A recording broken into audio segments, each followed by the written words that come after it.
Hi everyone! Hello and thank you for tuning in. On behalf of all of us at Books and Books, I welcome you to a virtual event with Mary Adkins and Rufi Thorpe to discuss Palm Beach.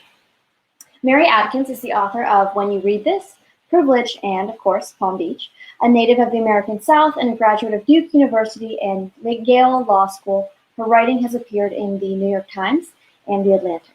She also teaches storytelling for the Moth. She currently lives in Nashville, Tennessee. Our moderator tonight is Rufi Thorpe.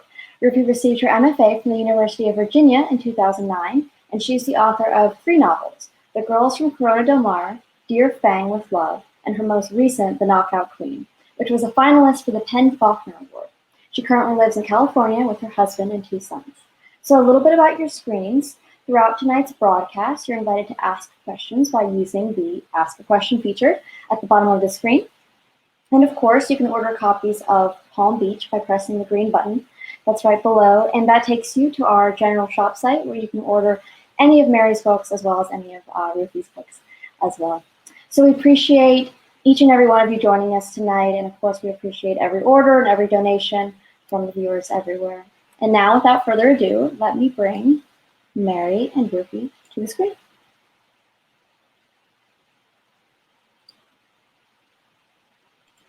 Hi. Hi. And there we go. Hi. Hi.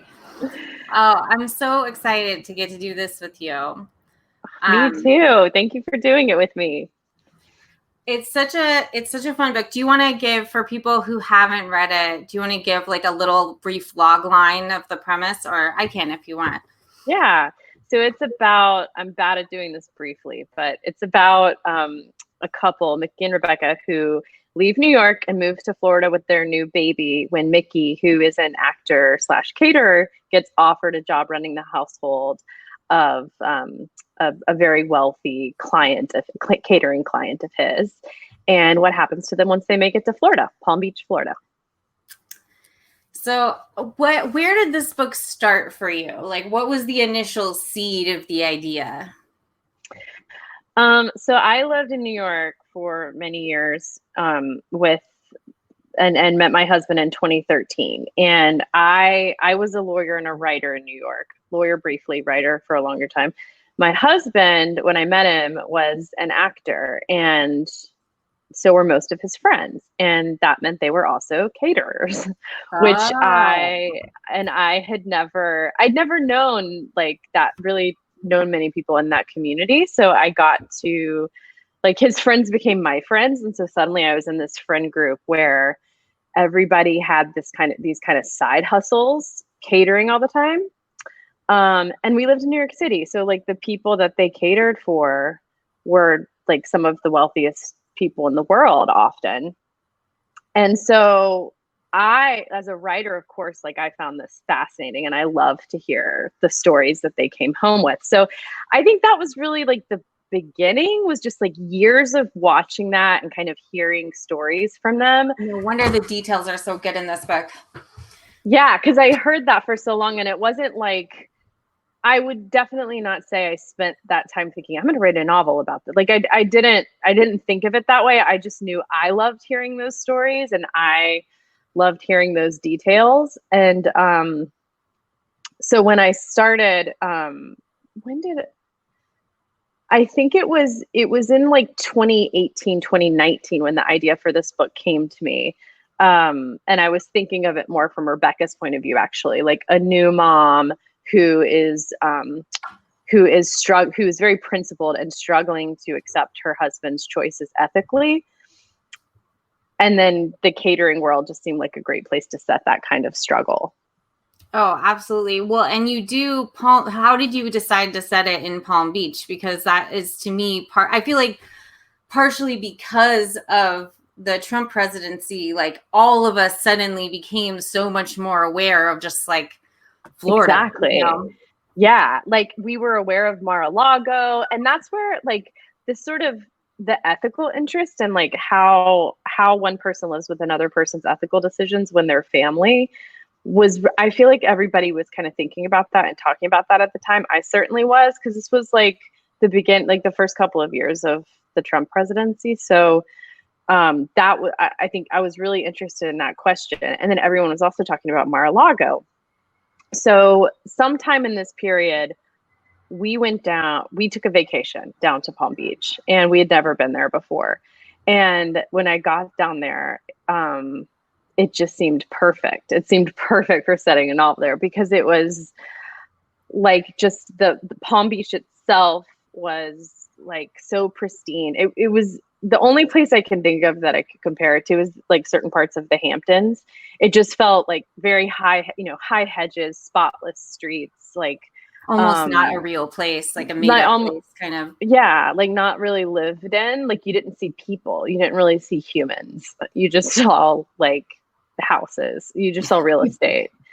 And then I, through asking questions, learned, again, because I was in this group of friends with people who do a lot of catering, like, oh, these people sort of have they not bi-coastal, but northern and southern homes, and they go back and forth. They're snowbirds. Mm-hmm. And it's interesting too, because now I feel like Palm Beach has gotten a lot more attention with the Jeffrey Epstein stuff too. But yeah. This was really before that. Like I think people were kind of like, Mar-a-Lago was in the news, but apart from that, I felt like I just hadn't read much set in Palm Beach, so it sounded really fun to do. Oh yeah, well, and then didn't you guys like move there for a time to do research for this? Yeah. What was that like? And how do you like? Was your husband like, okay, I guess we have to move? Because I've written about places and not moved there. That's like that's commitment. Right, it's commitment. Like we wouldn't have moved there if it were like, I don't know, Siberia or something. Yeah. Yeah. But we had been actually pretty like Mickey and Rebecca, sort of itching to get out of New York anyway.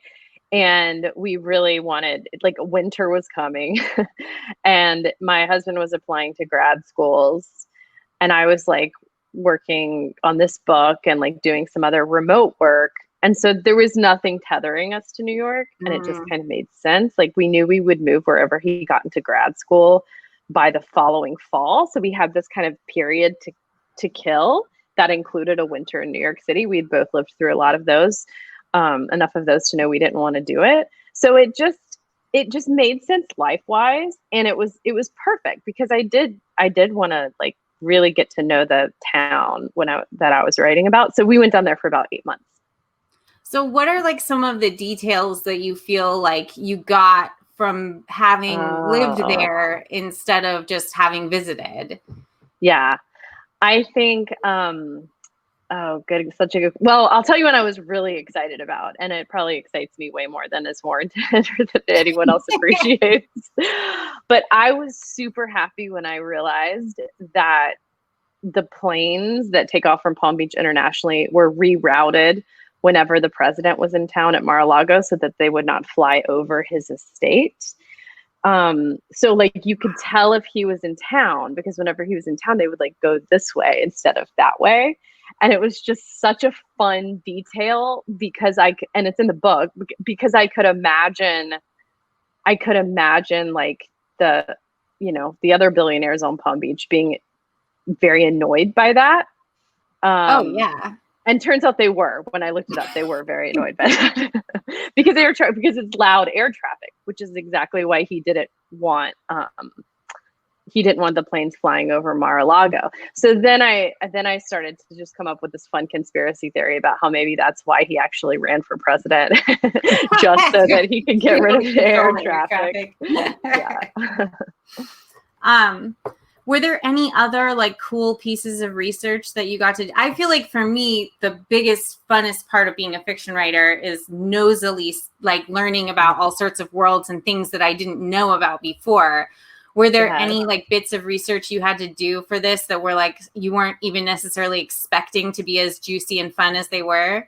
Yeah, I love that question. And I imagine for the Knockout Queen, like I'm just now thinking of all the worlds you got to research for that. Yes, and probably like in a nerdy way, the most fun was probably the SEC, Security and Exchange Commission, because there's a financial crime in the book, and I won't spoil it, but someone in the book commits a financial crime, which is being investigated by the SEC. And so I needed to know how that worked. And so I contacted a very good friend of mine from college, a good friend of mine, but someone who I hadn't talked to in a long time, who worked for the SEC, and just said, can I chat with you? And he said, do you want to like come take a tour and have meetings? No. And I was like, yes, of course. Like I want a dream. whole day. I want a whole day at the SEC. So yeah, so I did that and got like, you know, like way more education through people who were super generous with me, like way more information than I would need for just my plot line. But it was really fun. It's so funny to me because I always think people are not going to want to talk, but they do. They're desperate. Like it's so exciting really to have someone curious about what you do. And I mean, I think especially because it's fiction and they know that it's not going to be like about them, then it's just like fun to tell about your industry. I had this when I was talking to defense attorneys. I was sure that I would have to like pay for their time or something, but it turns out no. They love to talk. Yeah. One guy one like lovely man at the SEC, I think he was like, I don't even remember his position. I just remember, being shocked he was willing to chat with me. And he was like, this is truly the most fun thing that's happened to me in a very long time. Like the fact that a fiction writer wants to talk to me. And he was really instrumental in explaining what happens, like when you're being investigated, like what happens, what is, because I didn't know, you know, you don't know, like I didn't know, do they call you? Do they show up at your door, like in dark suits? Do they? So you need exact language. Like how would this, because otherwise it's just, you wind up like, you know, spewing out some like imaginary Law and Order garbage dialogue. Exactly. You know? Exactly. Like I was like, okay, so they're gonna knock on the door, and he's like, no, they're not knocking on the door. They're calling. You know. That's so funny. So that was good, and then that was a really fun thing to research. And then of course, I mean, I knew fun catering stories from listening to my friends over the years, but I didn't remember them well. I mean, maybe 2 or 3, but for the most part, of course, like I didn't remember the details well enough to just replicate or generate similar things. So I did like kind of formal interviews with my friends where I like really asked them questions about the experience, and that was fun. I mean, that was super fun. Oh yeah, just to hear those stories, and that would be fun. Just even if it wasn't going into a book, I imagine. Yeah, did you do that for your husband too? Yeah, but I like recorded a 2-hour interview with my husband.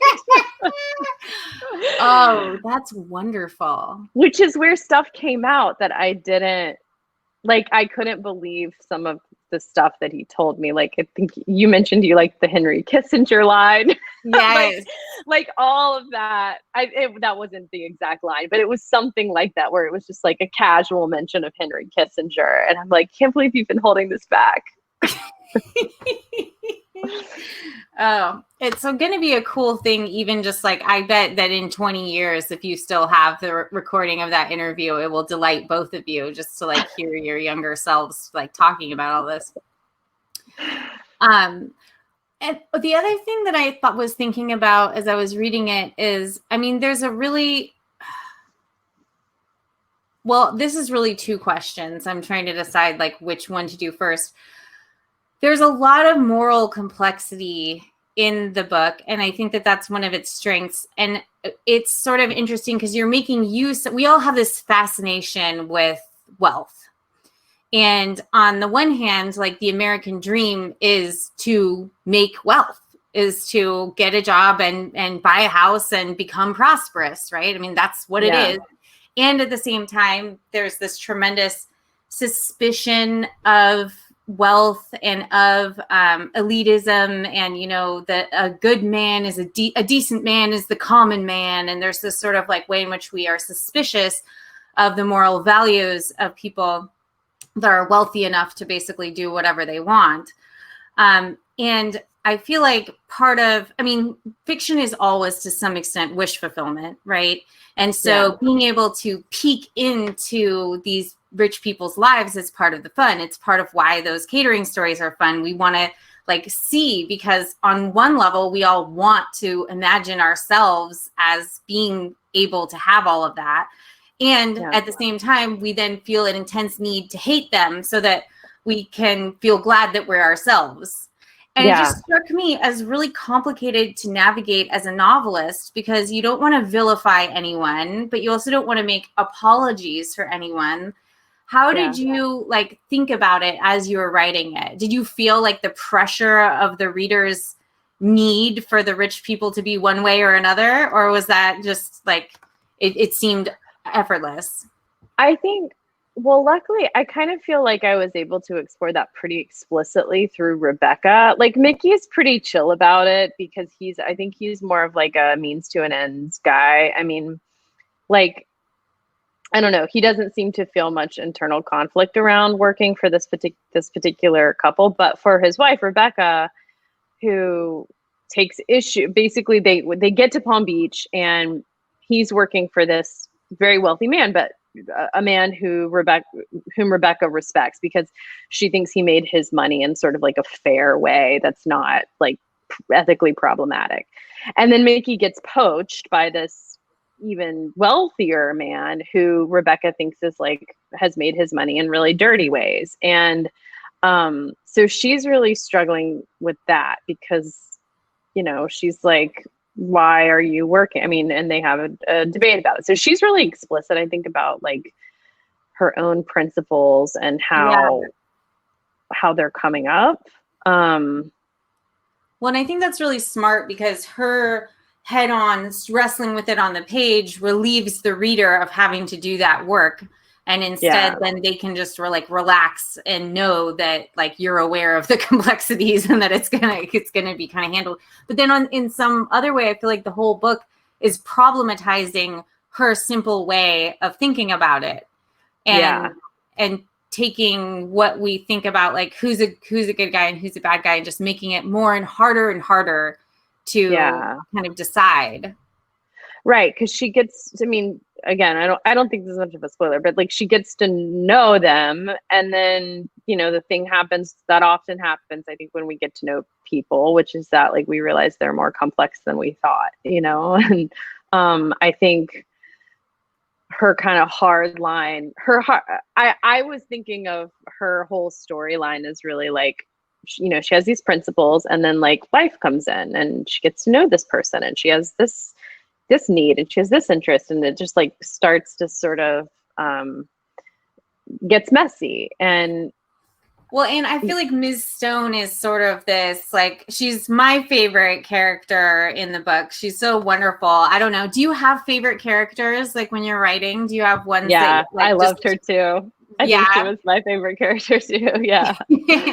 Because I feel like she is kind of part of the seduction of Rebecca, because she is not morally objectionable to Rebecca, and has all these qualities and this sort of strength that I think that Rebecca wants for herself too. Yeah, and she's kind of this she's this older woman who's had this interesting life that's just beneath the surface, and doesn't look like she's someone who's had this kind of really fun life. She's done fun things involving celebrities and Elvis, and in the same way that I felt like it was Rebecca hearing these stories is the same way when you hear your grandparents talk about when they were young and they did something that you were oh, I didn't know you were that cool. That's kind of the feeling I think she's getting in those moments. How did you come up with her? Where did the idea for her come? Were there any models or any or did she come to you out of the clear blue sky?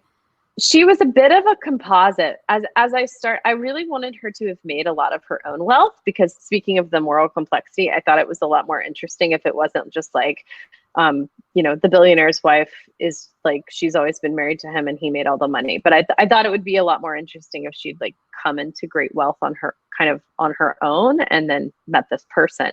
So there, I needed to kind of look up I was curious, like what women of her age and generation came into great wealth on their own, truly on their own. And there are a handful of them, like, and so reading about them like inspired me, because she kind of became a bit of a composite of like all of these women who have done when you have to be kind of things. exceptional and have lived an exceptional life to be a woman, a self-made millionaire woman in your 70s. Exactly. There weren't a ton of opportunities for women to generate wealth like that. Right. Yeah, exactly. So, and some of them, like, they certainly had, like, they came out of family money, but like the stuff that they did with that money was interesting. Yeah. And then she just sort of appeared. I mean, I wasn't really sure at first, like sometimes people are interested in hearing about the writing process. And I think for me with this book, Rebecca's relationship with Mrs. Stone came last. That was like the last thing that I figured out. Pretty much everything else I figured out before that. And it becomes such an important part of the book, but like it just wasn't there in the early drafts. That's so interesting, because it's sort of like the comparison I was going to make makes no sense. It only makes sense in my head, but the inner diamond of the geometry, like it's essential, I think, for the whole structure of the book that they have that. Well, in part because too, there's one of the things that I really liked about it, and this was somehow I was going to connect this to the question about rich people and why we love to hate them. But the motherhood, the way that you portrayed motherhood was so complex. And I feel like we've lately had this sort of rash of wonderful books written by women who have recently had children and who are able to give us this sort of like fresh lens and fresh look at early motherhood. And it's always, once you've like had babies too, you can spot scenes written about motherhood written by someone who's never had a child or been around small children, like pretty quick, Yeah. And so like there's very much a way in which like the way you portray motherhood feels very authentic and like lived. And I was just wondering, like, because you are a mother, right? Yeah. And but your first book you wrote before babies? Yeah. Do you feel like being a mother has changed you as a writer, or do you feel like it's always the same? Yeah, I do. And I actually noticed it. I noticed it the most specific moment I can think of experiencing that was I was working on my second novel on a later draft. So I drafted some of my second novel before having a baby. Then I had the baby. Then I returned to that draft. And I remember feeling like, realizing that I hadn't given like my protagonist joy. And it was this weird sensation where it was like, I need to give her joy, because it was like the one thing I wanted for my kid, this kid I had just had. Oh. And I couldn't believe that I hadn't given this character joy. It just felt like such a blind spot, like, how did I not realize that like the only thing this person's parent wants for them is joy, and I've given her no joy in the book, That is so interesting. But in this one, go ahead. No. Tell me in this one. In this one, I was really having the idea for it. I mean, I remember starting to write down ideas for this book, like in the 2 weeks after I had him. Like it was like all very fresh.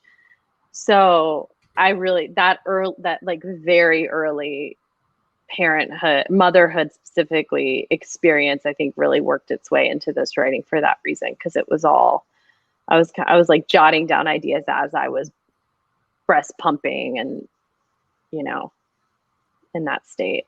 It's so interesting. I feel like that's almost a remarkable, there's so much of early motherhood that's so boring that it's really great for a fiction writer, because you're just sort of daydreaming all the time. There's so much nursing and changing diapers and bath time. And there's like, it's exhausting, and it's harder to carve out the time to actually like put pen to paper and write.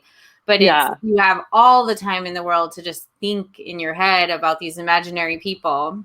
Yeah, my friend said something similar. She was like in that kind of stupor of being like a new parent. She's like, I think I'm really creative because I'm just always fuzzy in this fuzzy state, and it's always this dreamlike state. And she's like, and if I can get it down, Yeah, great. no, it's like you're open or something. Yeah. So your second book, Privilege, came out right at the beginning of the pandemic, right? Yeah.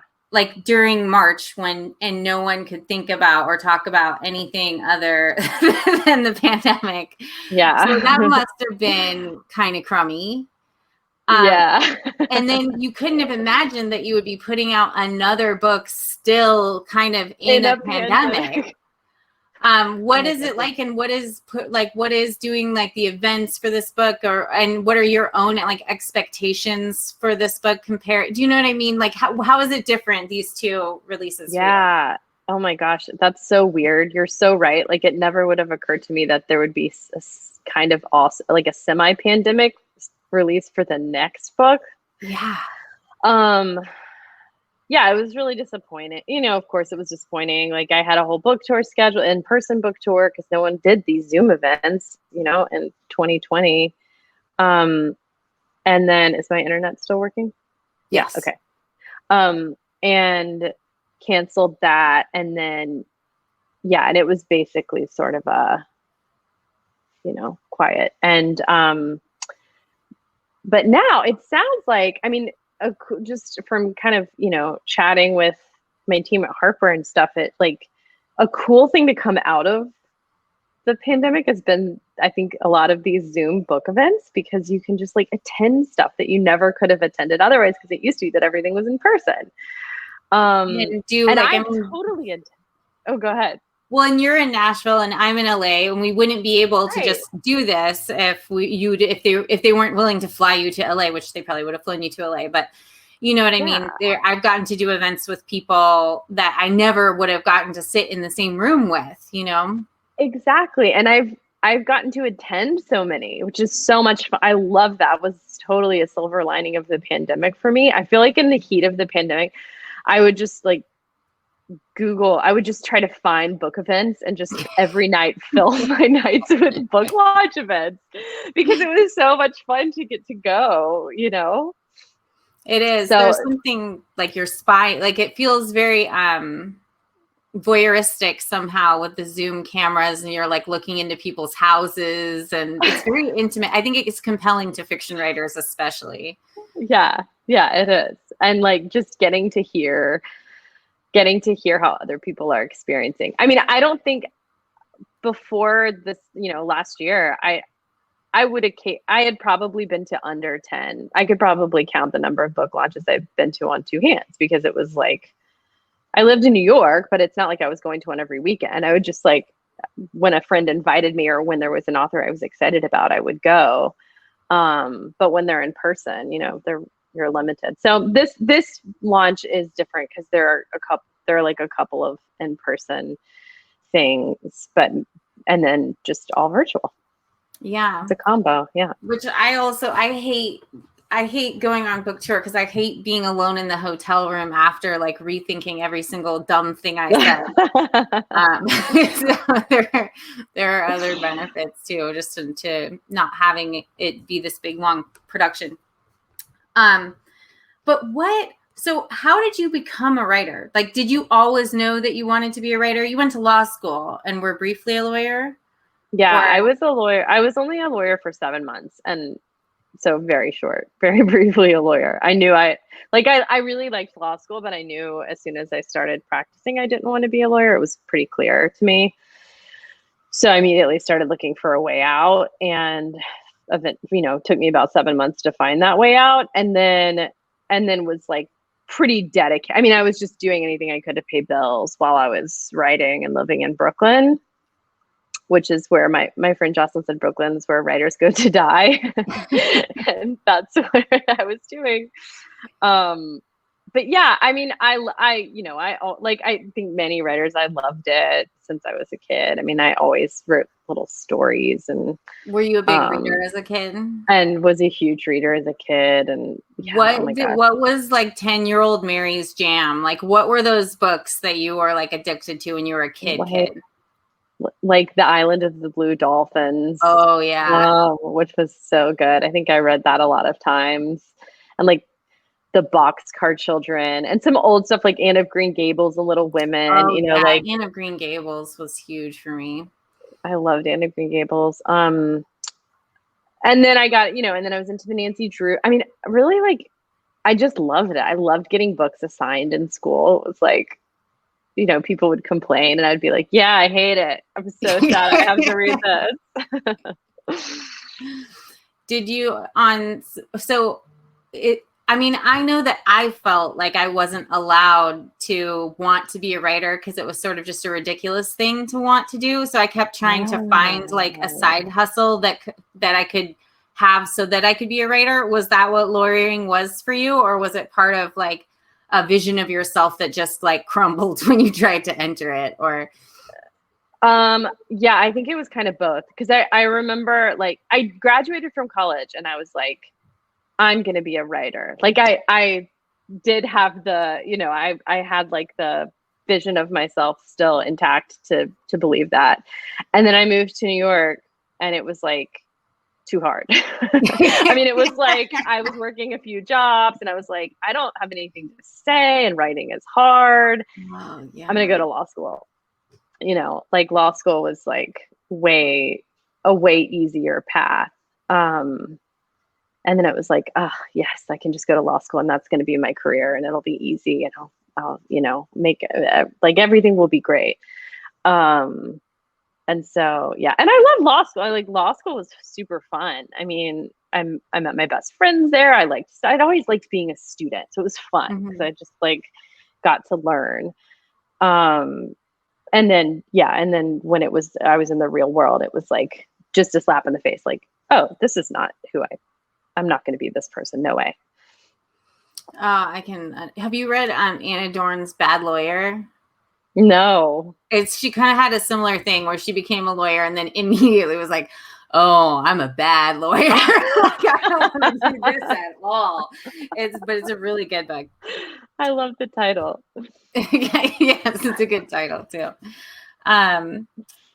Okay, so then what were the books that, and I know we'll go to the Q&A section. I think that so if you guys want to put, like, you can see your ask a question button at the bottom, start putting in all your questions for Mary in there while I like blather on wanting to know more about her girlhood.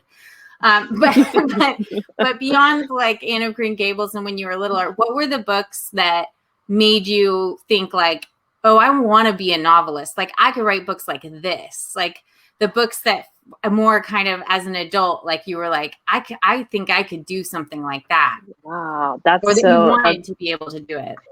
Yeah. I mean, honestly, I truly didn't think that I could write fiction. Like I read a lot of fiction, but it was nonfiction that I thought maybe I could do this. Like I remember reading Hypocrite in a Poofy White Dress by Jane Gilman, I think, in like 2004 or something. And I thought I could do this. I could write. Like she's so funny and I feel like I could do this. And so I started, when I quit my job as a lawyer, I started trying to, I was writing memoir. I was trying to write like fun, like humorous, light memoir, sort of like little David Sedaris-y, but like a little more sincere. And it was actually, I wrote this proposal for a memoir and I pitched it to an agent named Christopher Schelling, who's lovely. And he wrote me back and said, I can't sell this. What else can you write? What else do you have? And I said, I don't know what else. Oh, I think I said, I don't know. What can you sell? We had this like cheeky exchange. And he wrote back and he said, do you have a novel? Can you write it? Do you have any novel ideas? And I actually had a novel idea, but I just didn't think I could do it. Like I had read so much fiction, but I never read any fiction that made me think I could do this. Like I just thought it was inaccessible to me. But I I thought, well, he asked, so I'm just gonna. And I remember like sheepishly typing up my novel idea, and he wrote back and said, "I love it. Write it and send it back to me." And it was what became my first novel. When you read this, so I think I just really needed. I think I really needed permission from him, from somebody. I think I just needed permission from somebody who had read my writing, to say like, you can write a novel. Because as soon as he said it, I thought I like got started the next day. You know, it was like, okay, I'll figure this out. Like, oh, I guess I can write a novel. Yeah. Oh, that's so interesting. So you didn't do an MFA, and you weren't part of the whole like MFA culture. No, I wasn't. I mean, because you're a writing teacher now, like you do, or it's like, do you call it coaching or? Yeah, or just like, I call it writing coaching a lot because it's a lot of like mindset stuff too. But like I would every few years I would apply to MFA programs when I was like panicking, and then I even like got into a couple of times, and then like the cost would freak me out, and then I would not go, and then I would regret it. Like it was like this cycle that I would go through like every 2 years basically until I got a book deal. Yeah, it is stunning that you can. I mean, I don't know. I don't know how I thought the business of writing worked when I was trying to get an MFA, but that was the only step I knew about, was like to go get an MFA. I didn't know. But then I was so surprised that like an MFA didn't actually give you entree to agents, or like that you were still then just in the slush pile, you know? Yeah. My friend. Yeah. I've known a few people who have like experienced that like awful wake up call where they're like, oh, that's annoying.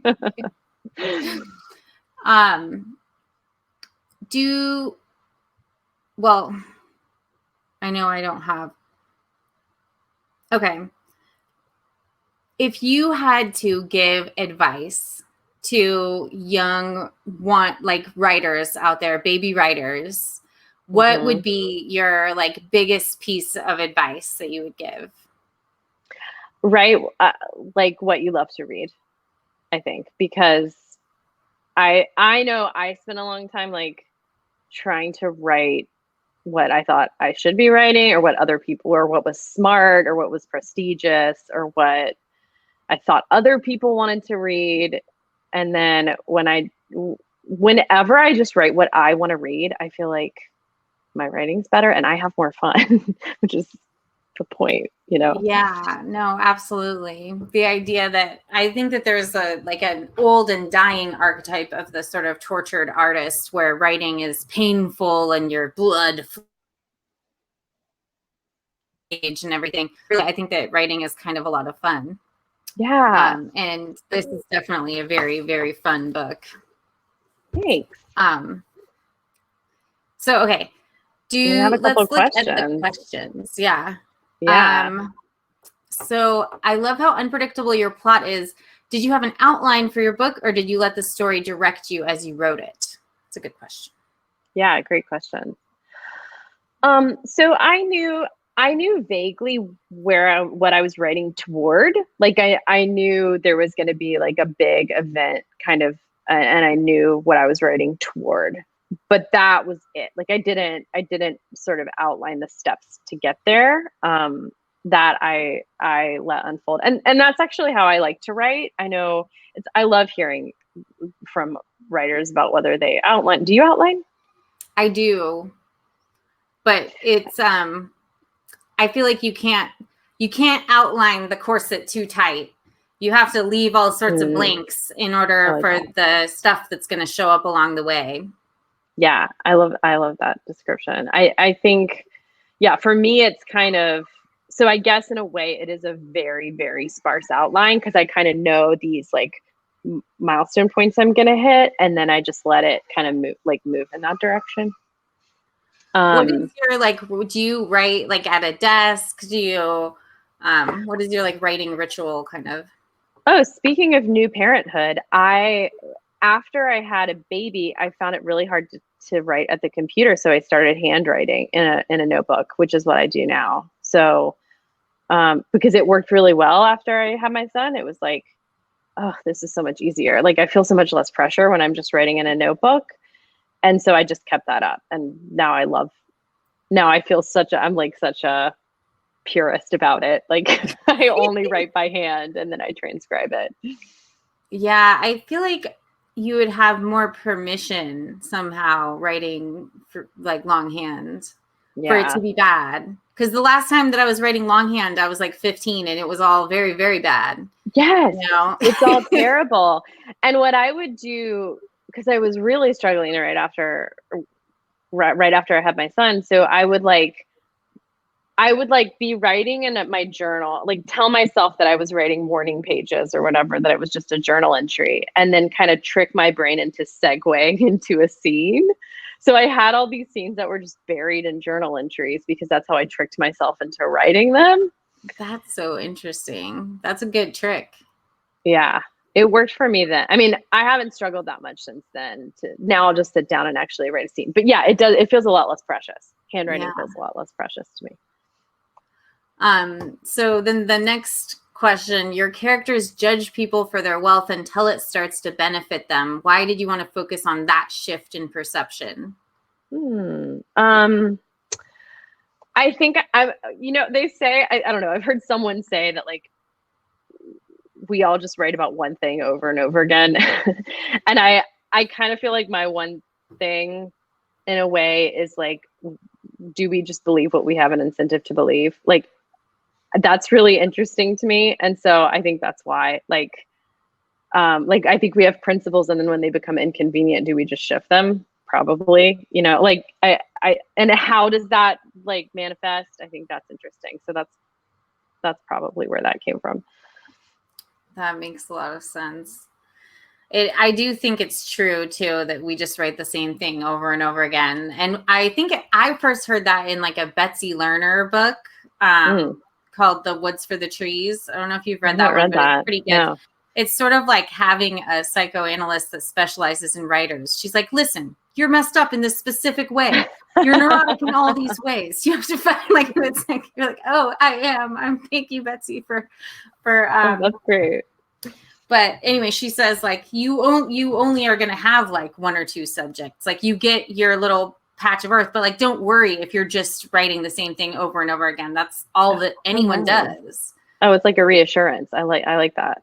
Yeah, because then you just have to it's the little patch of earth you've been given, and then your job is just to till it as best you can and make sure that you like treat that material with profound respect because it's yours. I like that. So I like how modest it is. It's nice. So then the third question is a good one, and this was one that I didn't get to ask. That was one of mine. But what are you going to do next? Are you working on something? I am kind of playing around with a new project. Yeah. And I'm playing around with something that's set in Tennessee, in a small fictional town in Tennessee, because now I'm living in Nashville and I hadn't written about Tennessee yet. Yeah, but it's too early to really say more than that. So sorry, not interesting. This is a good one too. Have you heard from any Palm Beach readers about the portrayal of the town? Oh my gosh, I have. And I was complimented on how accurate it is, which made me really happy. And, I mainly think I heard from two actually. And I mainly think they were probably impressed because they thought that I was just like writing about it, having only been there a couple of times. I didn't realize like I was there for quite a while. Like I spent every day just walking around and observing. So, for 8 months, I think I got some good intel. Yeah, that's amazing. That's I don't know. Is research like a big part of it for you in terms of, I feel like sometimes research is important because it allows the imaginative stuff to gestate. Like sometimes you need work to do that isn't writing because it's not ready to be written yet, but you need to still be thinking about it. Totally. And research can be a way of thinking about it. And it really does feel like it's feeding me, like, because writing's generative, and then I think of research as consumptive, like I'm consuming, and it feels like I'm getting nutrients. Yeah, which sounds ridiculous, but it feels like I'm just like taking in all of this information that like my body is going to compost into something. My brain is going to compost into something. This is a total kind of non sequitur, but the other thing that I just thought was really lovely was the way that you did the love between Rebecca and Mickey.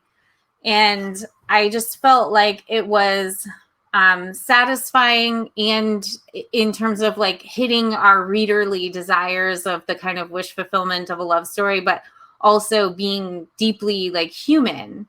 And how did their love story kind of like come to be? Like, did it start with their love story, or did it I don't know. I don't know exactly what I'm asking. No, it did. And thank you for saying that, because I was worried. So earlier drafts had started in New York, and I told the entire story of their love story, like them meeting and falling in love and having a baby. I mean, it was all in there as like part of the novel. And ultimately, my editor and I decided it was really, the story started in Florida, and that's included in some sort of like small flashbacks, like bits and pieces of it. But I worried about just presenting like their relationship when it's like marriage right after a new baby, because it's like not the most romantic time in like a couple's life. And so I don't know, I think it's really nice to hear you say like you felt like elements of their love came through, because in that revision decision, I did worry about losing that. Yeah, well, and I feel like though that's part of what gives even the sort of critiques of motherhood and gender norms and everything this depth, is that it's not just the complaints. Like, it's watching two people who deeply love and care about each other still have all these problems, because having a baby is hard, and it's hard to negotiate all of these things, and it's hard to co-parent, and that it's not a sign that something's wrong, that these things are hard, kind of like, it's not because they don't love each other that it's hard. Right. Yeah. It's because it's just difficult, and it's difficult for every couple. Exactly. Yeah. Well, thank you so much to Caroline and Books and Books. And I hope that you guys all buy copies of Palm Beach and buy them for your mothers and sisters and brothers and second cousins. And it's such a fun book. And thank you so much for letting me do this event with you. Thank you, Rufi. This was such a great conversation, guys. Thank you, guys. And thank you to everyone in the audience for joining us. Great questions, and thanks for being there.